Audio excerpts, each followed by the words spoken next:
So you might remember a few months ago, you took a star reading test that was part of our accelerated reader, and this gave your teacher some information about your reading level and how they can support you moving forward. Now, if we were in school as normal, you would have completed your second lot of this test in January. But having spoken to the company that run the test, they have said that we can run this at home. So what I'm going to do today is just take you through what we mean by the star reading test, why we're doing it, and some of the assessment conditions that we would like you to have when you are taking this test at home. So when you go into your star reading test, your teacher will have put a link within your classroom. So it's your accelerated reader link, and you will type in your username and your password. If you're unsure what that is, contact your class teacher and they will be able to support you. Now, before you start the star reading test, you'll have an opportunity to do some practice questions. This just gets you used to the format and makes sure that your system is working properly. So when you're taking a star reading test, you will be given a question and then a selection of answers. So you can do this in a number of ways depending on what you're using.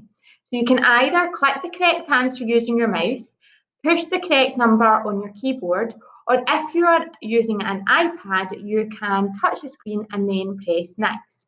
You will have 3 practice questions before you begin the actual test, and then 34 questions when you're answering the test. Now, the first 10 questions will ask you to pick the best word to fill in the gap.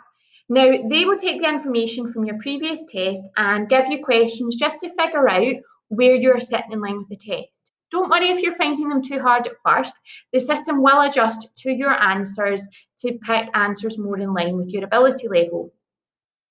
You'll then move on to questions 1134. Now, these will ask you to answer a few questions to read and what do they mean. So these are your comprehension questions.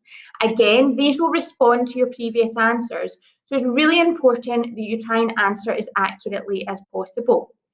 Now, there is a time limit to each question, and you will see a warning, which is a flashing clock when you're about to run out of time. Don't panic though, but what is really important to remember that if you cannot answer a question, then you can try and choose the most likely response or leave it blank and let it time into the next one. Please do not just click through the questions, because one of the things your teacher will be looking at is how long it takes you to sit the test. And if they feel that you've just clicked through with the answers without paying much attention, then they'll ask you to do that test again. Now, you will be doing these under test conditions, so it's important, if possible, to try and get a quiet place or a quiet time during your day. We would ask that you don't talk to anybody or ask anybody for help, because this is important for us to be able to see what you're understanding. If you get somebody else to give you the answers, then it might be that we're giving you work that isn't appropriate for your level. Try your best and don't worry about it. This is an assessment to inform us. It's not an assessment to catch you out or something that you should be worried about. So that's the end of our introduction to the star reading test. You should now go in and have a go at doing your star reading test. Try it, do it in one complete run. It should take you between 15 and 20 minutes to complete. If it's any less, then as I said, it may be that your teacher asks you to look at that test again. Or if it takes you a little bit longer, don't worry too much about that. Good luck, and remember, if there are any problems, speak to your teacher.